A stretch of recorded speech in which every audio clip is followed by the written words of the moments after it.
You are never alone. You are never alone. Just reach into your heart and Allah is always there. You are never alone. You are never alone. Through sorrow and through grief, through happiness and peace, you are never alone. Assalamu alaikum wa rahmatullahi wa barakatuh. Welcome to a new episode of Family Issues. In this episode we'll be talking about internet control for our children. We'll be glad to receive your phone calls here live in the program on 02, that's 00202 38 555 248 or 249. We'll also like to receive your comments via our email, that's familyissues@huda.tv. You can also contact us via Facebook and via Skype at Family Issues, and that's one word. In this episode we have with us information technology expert Sheikh Tahir Bourian. Sheikh Tahir, assalamu alaikum, jazakumullah khairan. Thank you for being here. And you know, Sheikh, it's hard to control your children's use of the internet. There are definitely very useful things out there in the internet that our kids could learn from, but also very harmful things. So first of all, a general advice to us as parents when it comes to internet control. Yes, I think it's first of all, Bismillah ar-Rahman ar-Rahim. And in everything we have bad things and good things, right? And in television we have good programs and bad programs. So first of all, I think you have to speak with your child and explain him and everything, and how you grow him, how you grow your children up. So this is very important, and you have to explain them, speak with them, what is allowed, what is not allowed, and they have to know that they have to differentiate between what is allowed and what is not. When even from themselves, when they see something bad from themselves, they have to switch off normally. They have to know this is bad, and they have to feel not good. So you have to explain them and work with them and so on. I mean, this is. But at which age can they make that separation? To start to teach them this separation, yes. I think with 3-4 years, when they start to speak, to treat what is good and what is bad, right? So sure, they cannot differentiate between this, but you try, you speak, and you check, and you control, and if you do your best, I think Allah will help you, and inshallah, bismillah, in this, for sure, in these things. And Sheikh, tell us about the risky behaviors that you can tell your children not to do when it comes to use of the internet. Any specific risky things that children can do while using the internet that they shouldn't? Actually, when I work with my son, or when I browse with my son, and my son is the oldest one, like 11 years old. So I sit down with him, and risky behaviors, I don't teach him exactly like what are risky behaviors. I tell him only if he sees something bad, so switch it off. And he sees also from me, because when I'm browsing, he's browsing with me, and I see a bad picture or something, I'm switching to another site, or I even put my hand on it. So and also he has to know that there is control of me. And for example, I tell him, when you are alone, I know in which site you visit. And after all, I can check the history, and I can check which sites you visited, and you are under control. You are under. So take care. So it's important for the kids to know that they are monitored. For example, I tell him after he finishes his session, I tell him, look, let's see what you looked at. Yes. So he knows. Oh, my father, he has the possibility to check where I was. So this is somehow good. Alhamdulillah. Indeed, and it's transparency as well. Now, any specific things that we can do to block websites that we don't want to? Sure, there are our certain children programs which you can use. There are search engines which you can use, especially for children. There are search engines for children. Actually, I'm not using this. I know this exists, but I'm not. I told you what I'm doing. That I'm like checking the history and so on. But there are programs like when parents want to use this, they can use check for example, type in Google search engine for children. So they can download this program and install it and work with such things. Or there are certain programs which blocking bad sites. And so there are many possibilities. So such programs do exist. I mean, you can really have programs that block any prohibited. Actually, I don't know how far these programs, how good they are, but they exist. I know that they are existing. Okay, but we can't tell how. I didn't try it yet. I didn't try it yet. Okay, Sheikh Tahir, anything dangerous with posting photos online? If children post their photos online, the family's photos online, you know they like to do this. As far I wouldn't prefer this, because also I know that like in Islam, you know that there is like there are difference between shuyukh, and they say, some say at all pictures are not allowed. Some say it's allowed. Some say don't put it on the wall. So I don't prefer this. I don't. There is also many things like in Islam, what you know, it's like hasad or something, when somebody or seeing something nice and he doesn't say mashallah, and it could make there are things, unseen things, what we don't know. So I wouldn't prefer to put any pictures online and of my children and so on. Even I don't like when I'm outside with my children and somebody wants to make some photos of my children. I don't like this. So at all, I wouldn't do this. Technologically speaking, is it possible to mess with the photo online?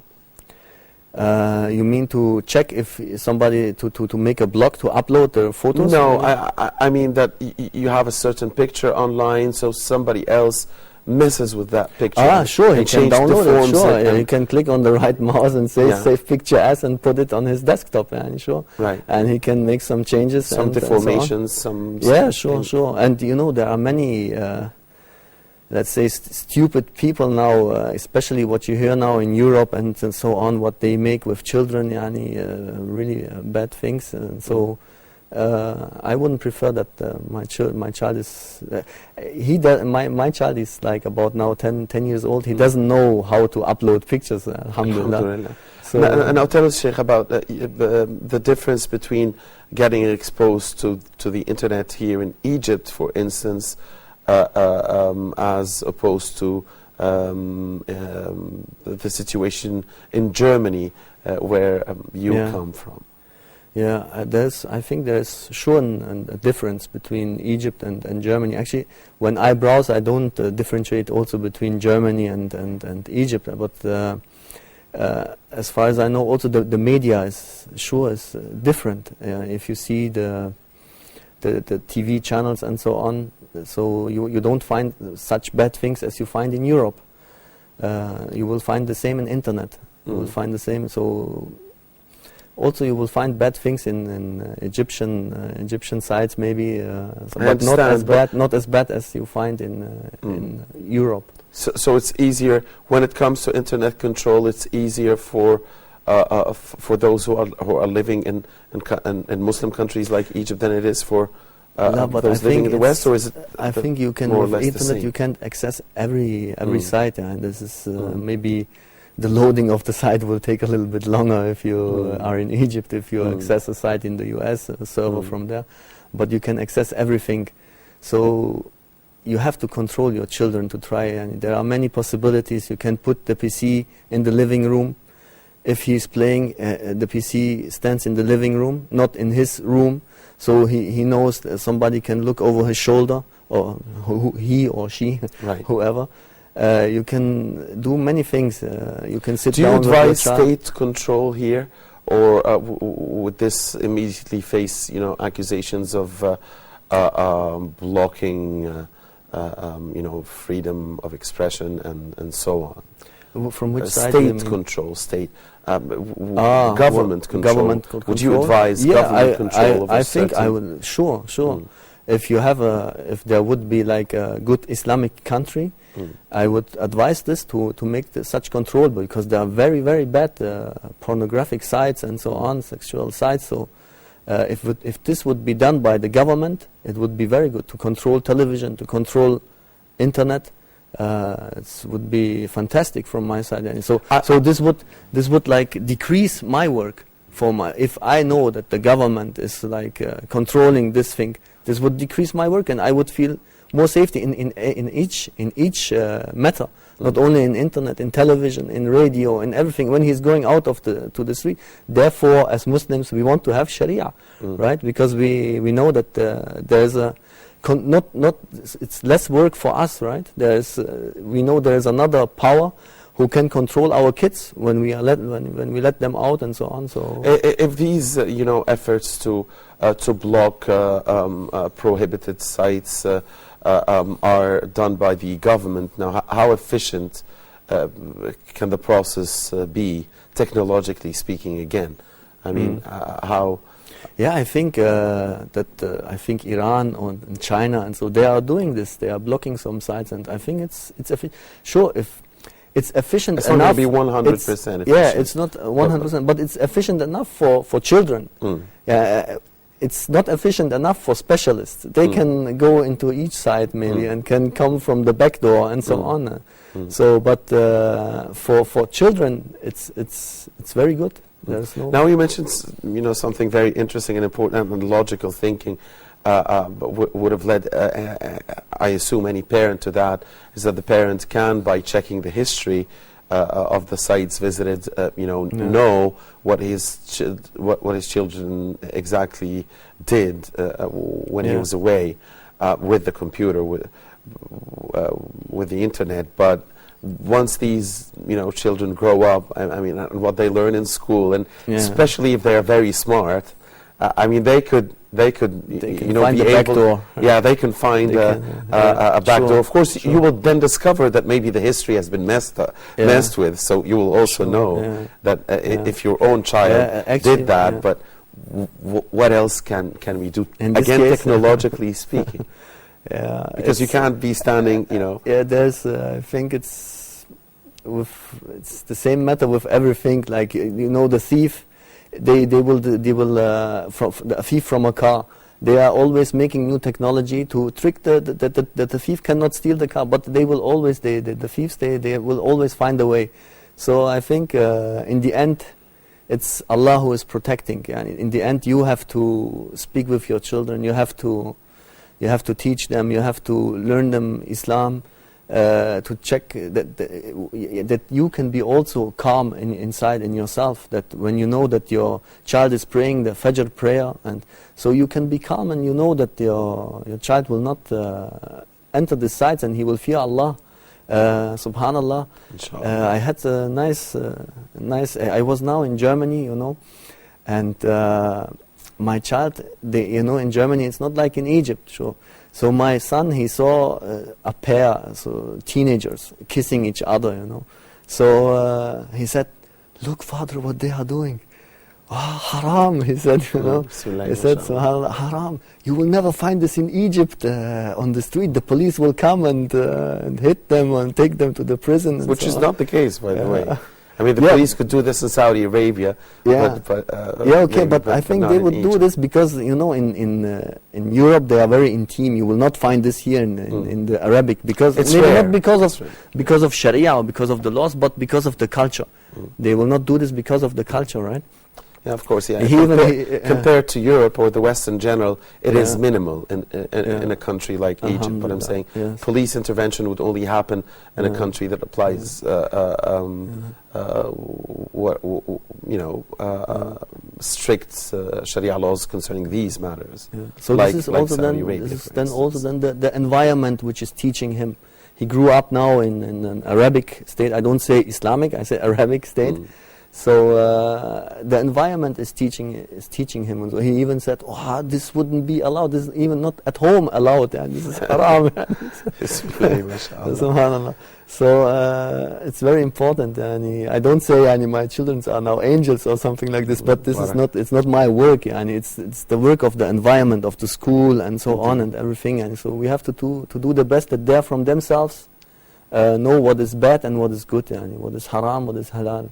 From themselves, and they have to know this, and sure, we never can be sure what could happen, but we have to try our best, inshallah. Barakallahu feehum, Sheikh. Ameen. Barakallahu feehum. Now, what about meeting people online that you don't know in the real world? How dangerous is that for children? I have this also now, my children starting to chat and so on, and I don't have a good feeling with this also. I don't know who they are. It's like your child, you let them to go to the neighbor, and you don't know this neighbor, right? You don't know what he will do, what these parents of this child, the other child, are doing. So I have not a good feeling, and it's better always to know with whom. It's like Rasulullah ﷺ said, right? He said, show me your, it's like the smell. You will take the smell of your friends, right? I don't know the hadith exactly, but if you are with good friends, I don't know it's like if you are with good friends, you will take the smell of the friends, right? Like a good aitar, a good perfume. Right. And if you are with bad friends, you will take also their smell. It's like someone who is working with in a bad environment and so on. So we will take over the smell. So it's very important to check with whom my children are dealing, right? Indeed. And you will find, so chatting is also very very intimate. Because if you have a group of neighbors, then you will probably, or you will certainly be selective in the process and choose exactly which neighbors kids can your children stay with or play with, and you will know them by time. You will know them. You will ask your children what are they doing and what are they watching at TV and so on. But in the internet, somehow it's a little bit more dangerous because you don't know with whom he's dealing. Indeed. Now many girls face sexual harassment over the internet. Sheikh Tahir, and several researchers have indicated that, and more than 50% of I didn't know this. Of teens regularly receive personal messages that include sexual harassment. What can be done about this? Actually, this is also new from me, Ania, but I think the same for boys as girls, and the girl have to know. And in these chat rooms or in these forums, you always find also like you can like inform the provider or the host of this forum, and this man is like dealing with bad words or something, or this person is so you can inform this host and about this person. You will find also sometimes in Skype somebody is contacting you, so you can report, or in Facebook you can report about this person is speaking bad or however. Right. So Sheikh, allow us to proceed after receiving this call from Brother Abdurrahman from South Africa. Assalamu alaikum, Brother Abdurrahman. Go ahead. Wa alaikum salam wa rahmatullahi wa barakatuh. Go ahead, brother. Some input on your program. Thank you. The first thing that we have to do is to try to keep the Quran away from evil people. Like you want to keep the iPod away from children being misguided. You get some Muslims, unfortunately, who abuses the Quran and to abuse other people and to murder other people, all in the name of Allah. What the culture that we must inculcate in our children is the love of Allah, and Allah exists and He speaks today as He used to speak in the past. Like Allah Ta'ala says in the Quran, إِنَّ الَّذِينَ قَالُوا رَبُّنَا اللَّهُ ثُمَّ اسْتَقَامُوا تَتَنَزَّلُ عَلَيْهِمُ الْمَلَائِكَةُ أَلَّا تَخَافُوا وَلَا تَحْزَنُوا وَأَبْشِرُوا بِالْجَنَّةِ الَّتِي كُنْتُمْ تُوعَدُونَ نَحْنُ أَوْلِيَاؤُكُمْ فِي الْحَيَاةِ الدُّنْيَا وَفِي الْآخِرَةِ, etc. Now, unfortunately, Sharia cannot be implemented by any so-called Arab government. They're all corrupt. If you must implement Sharia, then we should implement it to all those Arab leaders. Their heads and hands should be cut off according to their understanding of Sharia. Brother Abdurrahman, allow me just to stop you here and please continue. But of course you realize that there are revolutions in the Arab world and things are changing. I just wanted to say this. Please continue. Because many Arab countries now are having freely and democratically elected leaders, and many of them from the Islamic stream, including Egypt, where we are speaking here from. But please Unfortunately, continue. it won't work. It will never work. They must go back to their leadership of Khilafat. As long as they can go to democracy, hypocrisy, whatever they call it, they will never find a solution. The true solution is they must believe again in a true loving God. As he used to speak in the past, he will speak in the present and in the future. The culture, like I told you, we must inculcate in our children, is not the culture of fear, it's the culture of love. Like, I'll give you an example. A child, when he's small, when he's telling to go to school, he doesn't know the value of a school. Why? Because he's still a child. He hasn't developed to understand these things. So you bribe him with a sweet, and as he grows older, you bribe him with a bicycle, and as he grows older, you bribe him with a motor car. Now the same thing as far as spirituality is concerned. Most Muslims, unfortunately, they perform salah, they perform ibadah, they believe out of fear, because they don't want to go to Jahannam. They don't understand these things. The Muslims don't understand the Quran, unfortunately. That's why Allah Ta'ala said, Imam Mahdi alayhi salam, to educate the Muslims, to bring them back to the Quran. Like Allah says in the Quran, Allah will not leave the believers in the condition that they are. ما كان الله ليذر ما كان الله ليذر المؤمنين على ما أنتم عليه حتى يميز الخبيث من الطيب. نعم ما نعم كان بارك الله الله. ليطلعكم على الغيب ولكن الله يجتبي من رسله من يشاء. بارك Allah الله says, فيك. فآمنوا بالله ورسله وإن تؤمنوا وتتقوا فلكم أجر عظيم. بارك الله فيكم, brother. The verse says, الله يجتبي. Barakallahu fikum, Brother Abdurrahman. We will hear a response from Sheikh Tahir here, and I'll try to allow me to try to summarize the points you were making here. Barakallahu fikum, Brother Abdurrahman from South Africa. Now, Sheikh, would you like to respond here? I mean, surely Brother Abdurrahman is also in line with you when you talked about Sharia in the beginning, and when you talked about the fact that Allahu khayrun hafidhan wa huwa arhamur rahimin. I mean, we do what we can, but after all, it's Allah that saves us and our children if we are good enough, and if He allows this with His Mashi'a. And I asked you earlier about state control or government control.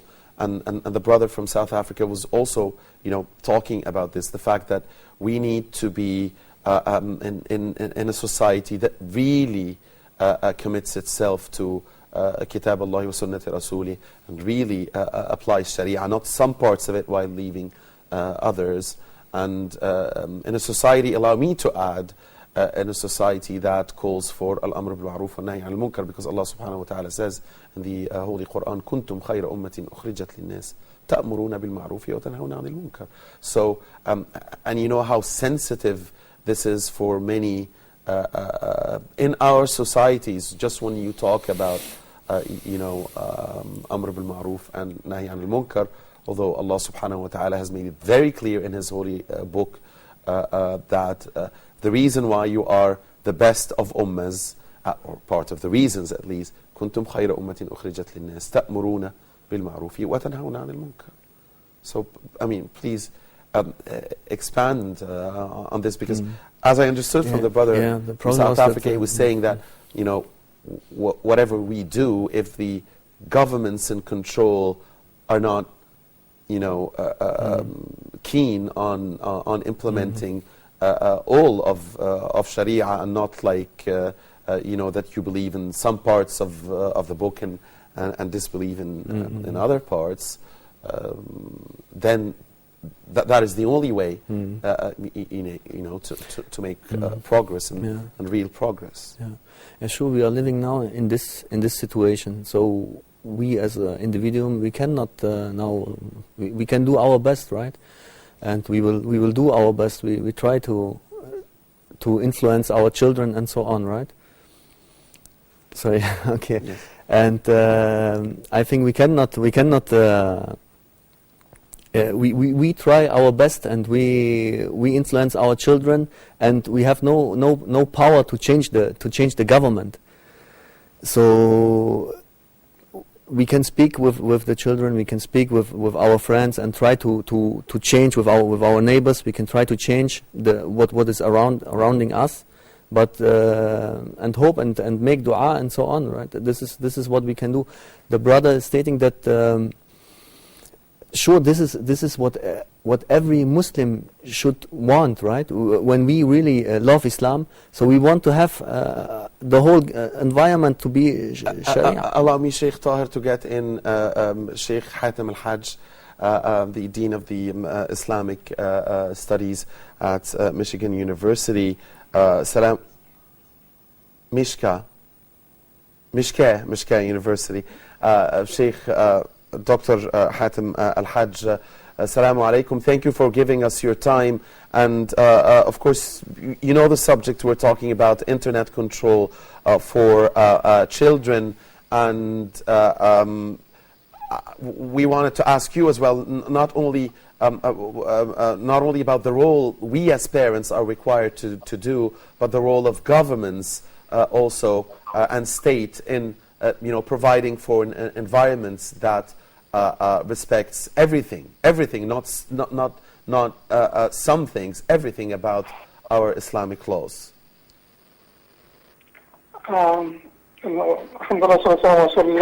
Certainly, we as individuals, as the civil society, as states, we're all responsible for the well-being and safety of the children. And what's happening at this point is that the internet poses a great threat to their well-being, to their morality, and also to their safety. So part of the, actually most of the work has to be done by the parents.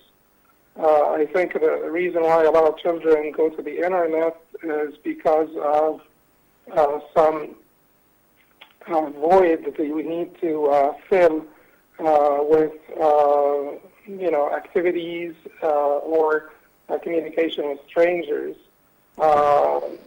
So basically, we need to make sure that our children are engaged in activities that they like and that are beneficial, so that they do not get hooked to the internet or addicted to it, because it can become very addicting. We also need to make sure that we have open channels of communications with our children, because if we don't, they will look for those channels of communication should not also be open, should not only be open, but they should also be non-threatening and sort of accommodating of their needs to vent out and express their feelings and frustrations, because they may have the same feelings and frustrations that we do as adults, and if we don't allow them to vent them out with us, they will go to those chat rooms, they'll be venting out to strangers, and we don't know which strangers they talk to, and what could happen as a result of that. So I think that as parents, we need to keep our kids engaged in activities that are helpful and that they like. We need to make sure that we keep open channels of communication, and we also should be somewhat disciplinary. We're not completely permissive when it comes to the rules of using the computer and the internet. The computer should be left in an open part of the house,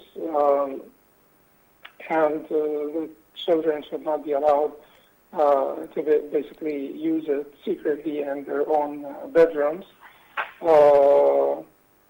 And in addition to this, whatever technological safeguards we could use, we could employ to protect our kids, we should certainly use them to bar certain sites and so on, those parental controls.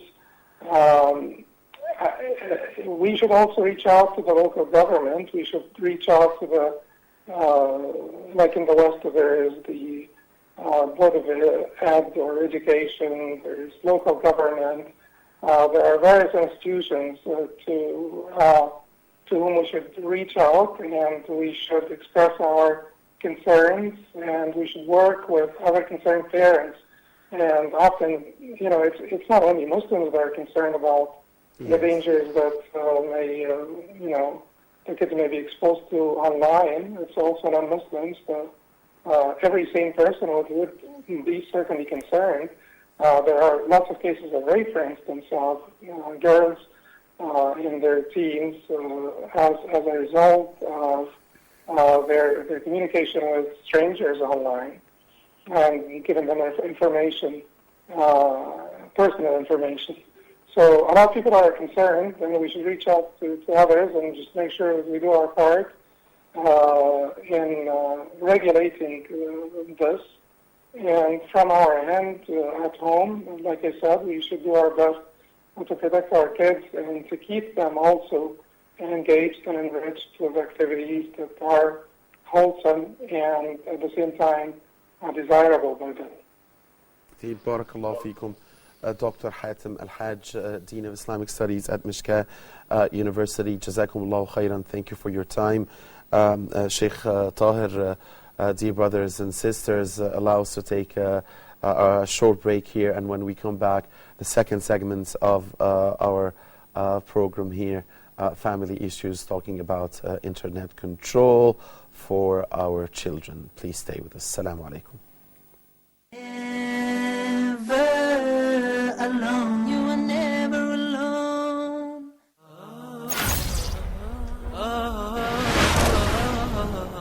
Allah subhanahu wa ta'ala choose whom He wills subhanahu wa ta'ala for His mercy, for His messengership, for the revelation to be revealed. This is not for the human beings to make that decision. If a person would turn to Allah subhanahu wa ta'ala sincerely, truthfully, asking for forgiveness, Allah subhanahu wa ta'ala promised to forgive. We have as Muslims a duty, and that is to recite the book of Allah, to ponder over the verses, the words of Allah subhanahu wa ta'ala, and to act according to the Quran. The mercy of Allah subhanahu wa ta'ala encompasses everything, but who would this mercy will be for? And the Prophet sallallahu alaihi wasallam was sent to all mankind. So the ummah, or the people of the Prophet sallallahu alaihi wasallam, all mankind since the time of the Prophet ﷺ till the day of judgment. Why waste our life without getting to know every verse in the Quran, what Allah subhanahu wa ta'ala wants from us?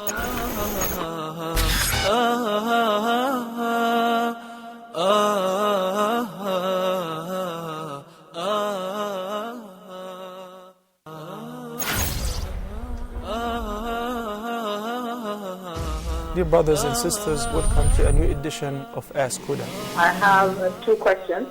Please go ahead. You can read it in Arabic, and you can also understand the meaning in your own language. The different tafsir and the interpretation of the meanings of the Quran are available in almost every language that exists on earth by the grace of Allah. The water of Zamzam is for whatever intention you drink it with. Salih from Egypt, his father has the way, and he asked about how can he help him. Very good question. Can we give a zakat to any of the dawah centers? The ibadah, or the act of worship, is a part of the unity of worship. It has to be paid to Allah subhanahu wa ta'ala, and in accordance with the guidance of His Prophet sallallahu alayhi wa sallam.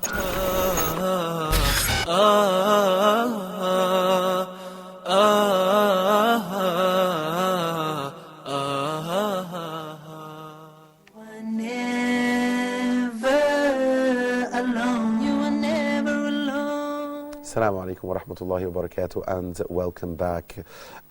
Sheikh Tahir, Sheikh Hatem, when he was speaking to us, mentioned a couple of important points regarding the fact that probably our kids go to the internet that often because we don't spend enough time with them, and because they have a lot of spare time. So, you mentioned earlier that you try to make this an activity with your kids, sitting alongside your kid while searching the net.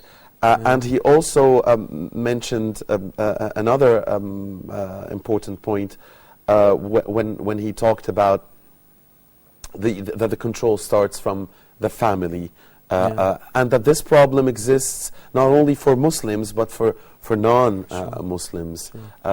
Can you expand on this, please? Yeah, sure. It's the main, the core is the family, sure.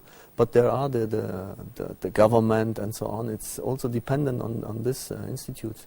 And today I read before I came to the program that there are some children they get used to the internet. They make it every day 3-4 hours, and they get addictive, right, to the internet and to the computer and so on.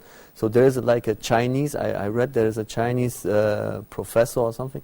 He made a program. He developed a program how to get them away from the internet, from the computer. So and he made like that they study some history, or they study some Chinese songs and so on. So they are trying on their ways with the non-Muslims. They are trying to bring the children out of playing PC, playing computer, and watching It's internet. harmful for the body as well. Yeah, harmful for the body. Harmful for the eyesight, Sure. and you know the kids should be running, should be practicing sports, and that would be much more useful. So this Chinese professor or doctor, I don't know, he's getting money even. He is like making an ad in the newspaper and saying, "I will bring your children out from the internet." He'll be a billionaire. Yeah, before long. And he's like he's successful. It seems that he's successful, and so when he can do this, we have the perfect weapons to do something like this. We have Quran, we have Islam, so we have to, like the Sheikh said, we have to teach the children Quran and Islam, and the most important comes, as the Sheikh said, from Allah. And Allah has to put the love to Islam to our children. Automatically, they will try maybe to read. They will try to love Quran, read Quran, and so on. And even when they're surfing in the internet, maybe they will check for Islamic sites. But this is what usually the kids do if they want to trick you as a parent. They start by first, looking for a Quran site or a hadith site, and listen to some Quran on the internet. So you're so happy, and you just leave them, and then you come back 15 minutes later, yeah, I know. and then they're playing the games. What we are the fighting game, the games that include fighting and we are speaking about theory. This is our wish, how we would see our children. I also would like to, when now my son is looking at Facebook or so on, and he said to me, "Please help me to upload a photo." And he chose any any soccer player photo. And I would hope that he was choosing, like, I say, why you are not choosing a Muslim or Quran, a picture of Quran a photo or of something? The Kaaba, maybe. That was my words. Why you are not choosing the Kaaba? Yeah. So this is our wish, and we want, and I'm waiting for the moment when it makes like click to my children, and I hope that this moment will come, that inshallah, for all the Muslims and all children, our viewers' children, inshallah, we hope that there will come a certain time when he starts to begin to love Islam, and he will say, "I want to upload a Kaaba picture, or I want to download this, or I want to download this PDF file where it's about fiqh, ilm, knowledge, and so on." So we hope this, and we make every time dua that Allah will guide our children, inshallah. But we should be patient with the kids, right? Because it's only normal that they make these detours. Yeah, subhanAllah. When I became Muslim about 15 years ago, I didn't, alhamdulillah wa shukrullah, I didn't imagine, I thought when I will have children, they will be, subhanallah, good in Islam, they will only be interested. But now I see the real case, it's else, and you have to really struggle. And it would be a huge help if really, if the environment, if the whole environment, if the neighbors, if they are really Islamic, and when we go out, they don't listen to music anywhere, and so on, and dancing and these things. They are disturbing. These are the doors for shaitan. Therefore, the brother mentioned, it's very important that we have a Sharia environment. And this is, unfortunately, the non-Muslims, they know this, therefore they don't like us that we have this, and they are like struggling against this, because they know that in this case, when we have this environment and we have this, even the government is from Islamic people, yes. So they know that this will change. This will change the people. We will have the best ummah, like you said, this ayah before. We will have really the best kind of people. This will bring flowers up. Sometimes I say, it's like we have a Ferrari, a car Ferrari, but we don't have the street on it. We are driving on sand. We cannot, we don't have the possibility to drive this car out. So we have Islam, but we need the environment. We need to close the doors of shaitan. This is what and we try, inshallah, bismillah, and we hope that this, what the brother said, that there will be a Khalifa or whatever, that inshallah, bismillah, making dua. Sheikh Tahir, so we understand that the best approach to controlling your kids' use of the internet is not to stand by with a stick or hit them and tell them this is so bad, but maybe to try to take them away to different things, to spending time on things that would be also very interesting for them. So we either, as parents, spend the time as you said you do with your kid, barakallahu fikum, sit alongside him, scrolling the internet together, and as Sheikh Hatem said, spend more time with your kids, or we make sure that there are other activities with the neighbors' kids, maybe with their colleagues in school, that they do together, other than sitting just down on the internet and scrolling and searching. They can play sports together. They can. Sure. We have to find, I think, the middle way. We can also not forbid everything. We cannot say now it's totally forbidden, and like you said, with a stick and so on. But sometimes, we have the example in Quran how Allah is teaching the people. He also is using fear. He makes we fear from the fire, right? So and he is also showing us the paradise. At-targhib wa tarhib, right? Yeah. So we have to use maybe both. We have to use both ways, and we have to have the stick in the hand sometimes. And the carrot. That they take care, right? And the stick and the carrot. Subhanallah. And but we have also to try to make it wise and with love and so on. So and back to the issue of the role model. The role model theory, what I say. Yeah, of course. The point about the role model that we repeat in each and every episode. You cannot be a father or a mother that sits on the internet for hours and scrolls via these singers or these actresses or these films and these movies that many of them could be harmful, and then ask your kid not to do not to do like this. we said in the last episode, right? That children are not doing what the parents are saying, what they are telling them. They are doing what they see what the parents are doing. So when I'm browsing the whole time the internet and sitting down the whole, so they may do the same.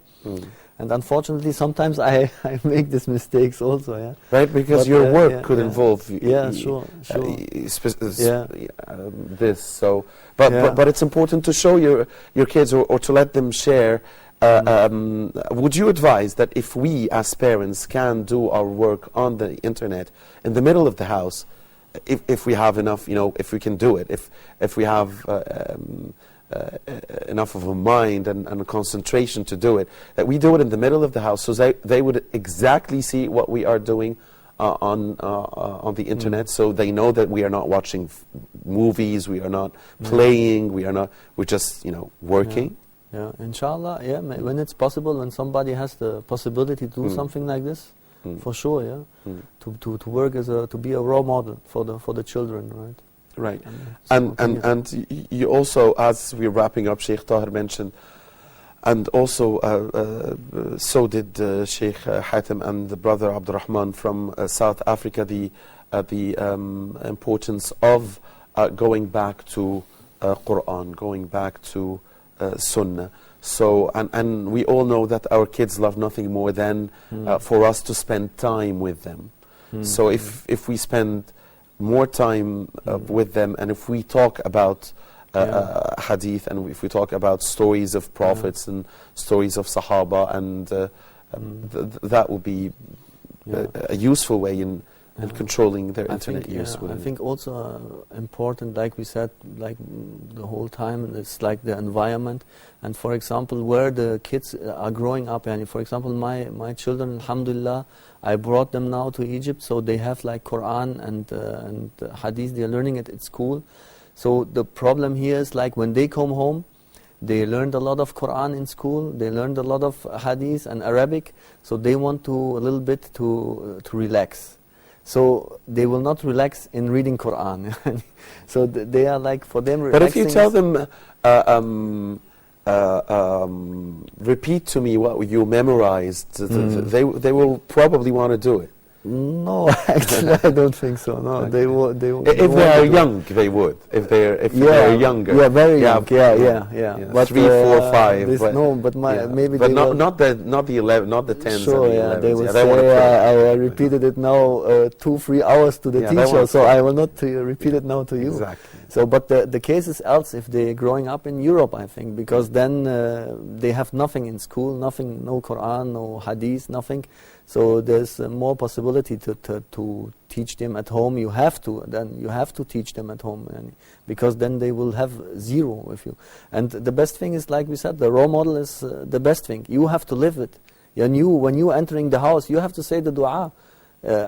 You have to live. When you're entering the car, you have to say the dua of Subhanallah. Yes, Subhanallah. And if they see that my father and my mother are doing that, inshallah, they will automatically start then to do this. And if you remind them, if you're going home and you tell them, did you say the dua of entering the house? So every time you have to remind them and repeat it and hope and make dua that inshallah that they will be guided. That The dua before sleeping and the dua yes, before everything, eating. and Ayatul Kursi before sleeping and so on. So this is what we can do, inshallah, bismillah.